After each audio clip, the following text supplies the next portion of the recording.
Good evening, everyone, and welcome to Baseball Outlook, exclusively on KCTV. My name is Flynn, and I'm joined with my friend Sean Grassi. And baseball suffered a shock on Sunday morning when they had the news about the death of 24-year-old Jose Fernandez. He was a two-time All-Star. He was the 2013 National League Rookie of the Year. He was 16-8 with a 2.53 ERA. He had 253 strikeouts and 182 innings pitched this season, and it was just a shock that Jose Fernandez is now gone. It was an absolute shock, especially because usually when we've had deaths in the baseball family, we would have not expected to have like the main star in this to just go down. The fact that we had a main player, considering in all of sports, I think this is the first time since Sean Taylor that we've had a major star die. And it's just heart-wrenching, and all the tributes that they did for last night were absolutely amazing. Even Sunday, of just giving the day off. Yeah, and I give D. Gordon a ton of credit for saying that how much of a class act the Mets were in respecting the Miami Marlins and their baseball family, in giving them the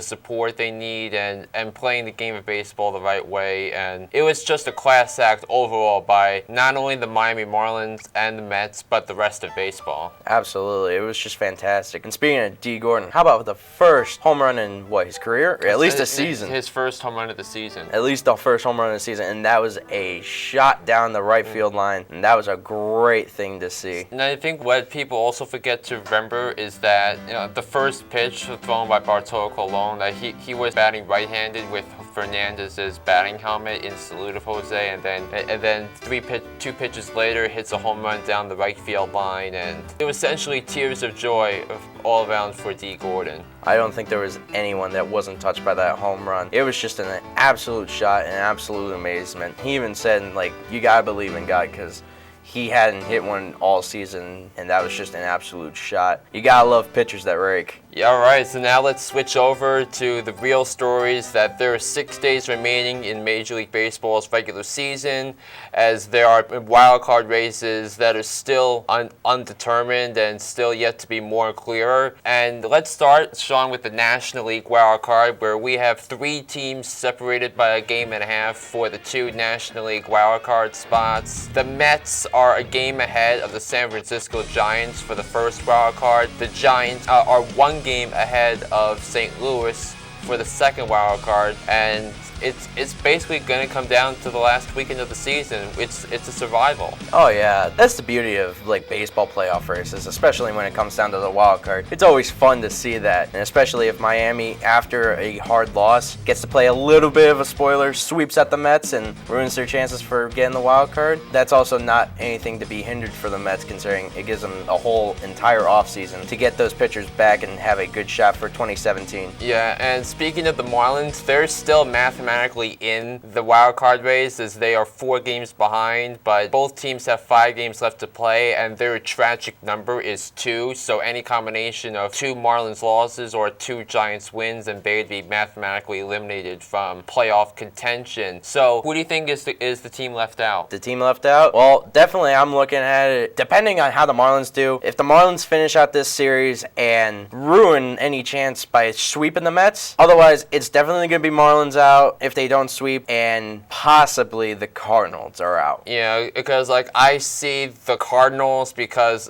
they've had some pitching problems. They let up 15 runs last night to the last place Cincinnati Reds. But the Giants have had some bullpen problems, especially over the last 6 to 10 weeks of the season, where they've let leads slip away. They've lost 5 or 6 games in September when leading after 8 innings, and you're probably not going to win in the postseason if you can't hold those leads. But yet again, there's Madison Bumgarner. Yeah, you got to give credit to Mad Bum, but at the same time, you have to wonder, you go 7 innings, what are you going to do for the last 2 where maybe you pull Madison? If you can't trust that bullpen, it's going to be hard, and especially if the hitting's not going to be there in those last 2 innings. So especially when you're trying to go up against Noah Syndergaard potentially in the wild card game. Potentially, yeah. So it could be a great pitcher matchup between 2 of the best pitchers in the National League. Let's now turn our attention to the American League, where we have 4 teams separated by 3 games for the 2 wildcard spots. The Toronto Blue Jays are at 86-70.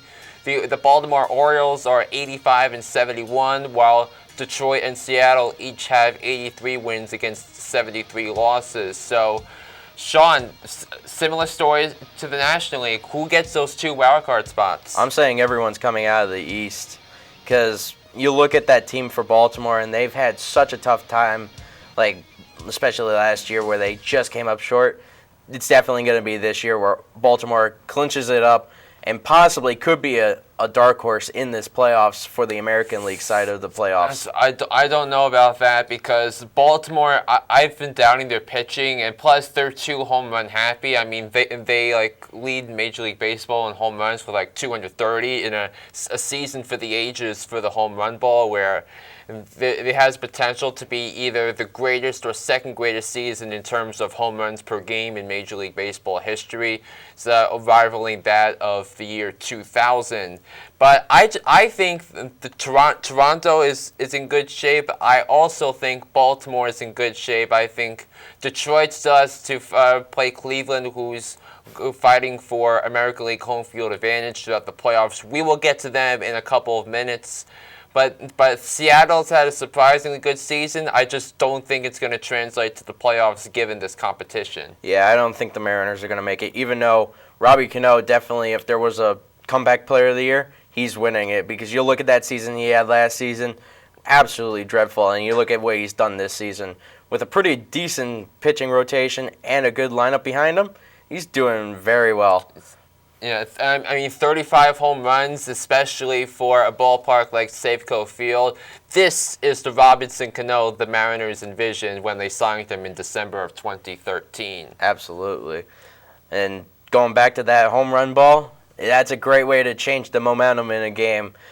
You may rely on it a little bit too much, but hey, if you can change the momentum into your favor, we've seen teams win the World Series that way. Look at Hideki Matsui winning it for the Yanks. 2009 when he had that phenomenal Game 6. But let's get even to a picture that not a lot of people are talking about is the American League and National League home field advantage throughout the playoffs. The Cubs already have the National League home field throughout the entire playoffs locked up, but the Nationals and Dodgers each have a shot of hosting 3 National League Division Series games. Both teams locked up their divisions. The Dodgers the West on Charlie Culberson's walk-off home run, and the Nationals locked up the East with their wins over the Pittsburgh Pirates over the weekend. So, between the Nats and Dodgers, who gets that number 2 seed? Well, if the pitching holds up for the Dodgers, I definitely say it's the Dodgers because they've got that.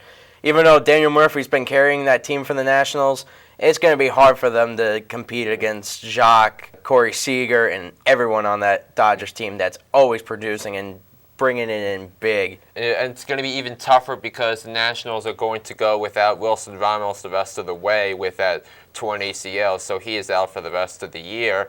But now the American League home field picture is not so clear. All the Boston Red Sox, Cleveland Indians, and Texas Rangers have all locked up their divisions respectively, but they are within a game of each other for the number 1 seed in the American League. And don't forget, the American League has home field advantage throughout the World Series in route of winning the All-Star game. Yep, that's why the All-Star game is the absolute best All-Star game to ever play for, because there is actual potential in who's going to swing the momentum for the playoffs. And when you look at it, I'm saying absolute home field advantage is going to the Red Sox because they've played absolutely amazing at home and they need that home field advantage. And then I'm going with a shocker. I'm going with the Tribe taking the 2 seed because that Rangers team could face a little trouble in the West because it's always a wild, wild West shootout. Yeah, and the Red Sox were a team that I had winning the World Series this year. But with Cleveland, I had Cleveland actually going to the World Series last year, and the team they have this year is the team I thought they were going to have last year with that tremendous starting pitching, good, nice clutch hitting all around, especially from guys like Jose Ramirez, Mike Napoli, and Jason Kipnis. They've all been terrific this season. Hey, when you have a very young team, it's going to be hard trying to build on what you don't necessarily know. Having a season underneath them, look at them and look at the Cubs. Both very young teams. They could have promising futures. and maybe we actually will get Cubs and Indians in many World Series. Yeah, and the Indians haven't won a World Series since 1948, and the Cubs have been waiting for a chance like this for 108 years. 1908 was the last time that they've won it, but it's going to be interesting because the American League has home field throughout the World Series. So if that World Series happens, there's going to be a lot of people watching. Oh, absolutely. Could you imagine if Cleveland, a city that hasn't won a championship since, what, the Browns? In 1963. Yeah, since the Browns. Could you imagine if the city without a championship since the 60s, since JFK, they take it all the way twice, thanks to LeBron and thanks to Napoli? That would be absolutely amazing. Yes, but I still think the Red Sox take care of the Indians in the ALCS. So that will do it for this edition of Baseball Outlook. My name is John Flynn, and I was joined by Sean Grassi. Have a good night, everybody. Thank you, Vin Scully.